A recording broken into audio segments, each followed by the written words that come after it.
conspiring under my roof, may I offer you some iced tea? That would be very nice. Thank you. Now, the price of the tea will be your telling me something more about yourself. You're Bradley Ward's niece, aren't you? Yes, Bradley was my father David's older brother. And that makes you Justice's cousin. And you're staying with your grandmother this summer. You've got my whole story. Far from it, I assure you. So, what kind of plans do you have for yourself? Well, my immediate plans seem to be opposing construction of your toxic waste incinerator in my grandmother's backyard. Good answer, as far as it goes. Careful, Keesha. What I meant was, what kind of plans do you have for your lifetime? Do you intend to grow up to be another Ward agitator? I greatly admire my family's tradition of service. Whether or not that's my life plan remains to be seen. Why don't you just get married and have lots of beautiful children? Grandfather. I certainly hope children will be part of the big picture. You certainly are a self-possessed young woman. And another setup. Why don't you just sit down and study your list? She can take care of herself. See, that's obvious, but she didn't drop in to be cross-examined. I'm just trying to get to know your friend, huh?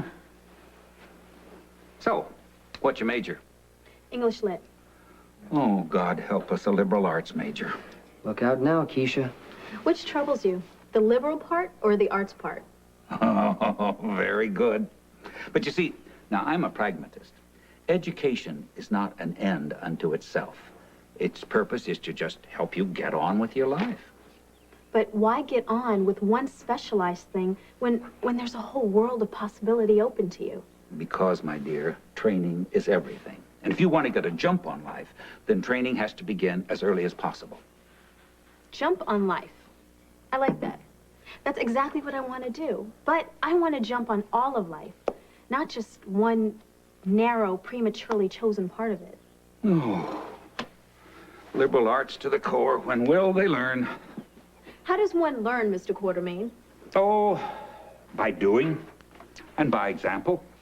Examples of doing things are found in every area of literature. A distillation of every human emotion, explorations of different worldviews, and from those you can pick and choose and apply what seems right to yourself.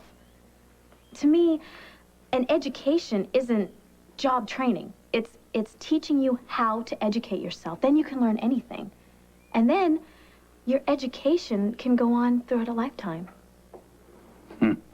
She plays tennis too, huh? Of course, my thinking's been greatly influenced by my grandmother and her passion for books. Yes, your grandmother.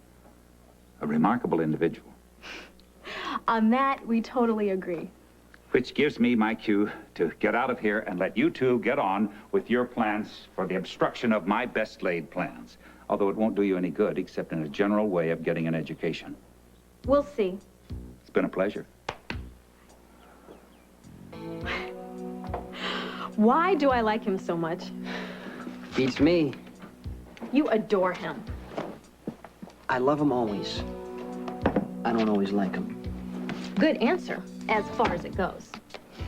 Well, let's put it into practice. We've got volunteers. The next question is, what do we do with them? Well, they told me I could find you two in here. You guys planning your next raid on corporate HQ? Yep. Better call out the goon squad. Listen, Jason, all kidding aside, I'm not real thrilled how things are going between us over this incinerator business. That makes 3 of us.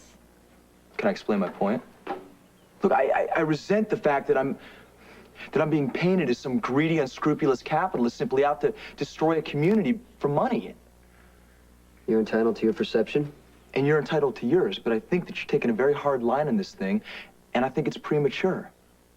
Look, the incinerator is going to be run in a safe manner according to strict EPA standards. It's an approved method of toxic waste disposal. It's going to bring jobs and money to Port Charles. We're not saying the plant properly built and maintained is a bad thing, per se. It's the site we don't like. I can't condone it. It's the best location. From ELQ's point of view, the impact on the community is a major problem. AJ, that neighborhood provides a structure for the people who live there. They depend on it. On Dr. Phillips and the Mount Hebron Church. on the Charles Street Elementary School, on the families and neighbors who grow up together. It keeps kids together and out of gangs when they go to the high school. Now, that high school will have an industrial plant butting up against its basketball courts? What'll happen to the park if the plant is right next to it? That's the only grass and trees some of those kids ever see. Charles Street works the way it is now. Jobs are important, AJ, and tax revenues. But they'll be there anyway. The neighborhood would be gone forever. Now, wait a second, wait a minute. Why do you say gone, Jason? Maybe it'll just be changed and possibly for the better. Now, have you stopped to consider the possibility that the overall ecology of the area will be improved by all this money flowing in? Look, you got people down there who don't have a lot of money. Well, here comes some money. I mean, that's gotta help. Not everything in this world is about money, AJ. I resent that, well, that's Jason. too bad. You know what else I resent? I resent the fact that you decided to call your little committee Students Against Environmental Racism. Because the implication is that I'm a racist, and you know damn well that I'm not. Racist isn't a label I throw around lightly. The fact is, EOQ did not choose a site in a poor, white neighborhood. It chose one of 3 ethnically mixed communities in Port Charles. Now, you can't tell me somebody didn't think of that and decided that it didn't matter that the people who lived down there didn't have the clout to mount a significant protest. If so, you figured wrong. That community was brought into an awareness of its political power a long time ago by Bradley Ward, and that power is still there. The neighborhood is solid, and it's ready to defend itself. I see. I have to go. I'm on duty at Ward House. I'll walk you off.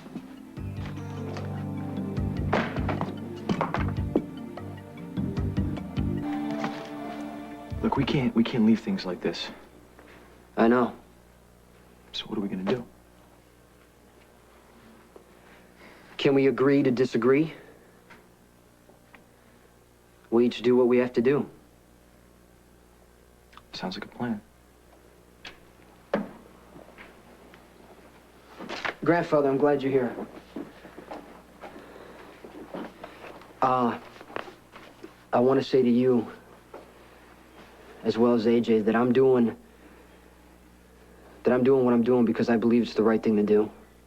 Not just because I relish the thought of going up against the family. I know you don't want to go up against us. But I wonder if it's that you want to be with that young lady. No. The situation brought us together, not the other way around. Now, you're a grown man, Jason. But I want to give you some advice. Be careful of over-involving yourself too much with the Ward people. They are admirable, if somewhat misguided. And you may be getting more than you bargained for. What does that mean? Well, part of it's obvious. The rest is very complicated. Now, you listen to me, and you take my advice seriously. Stay clear.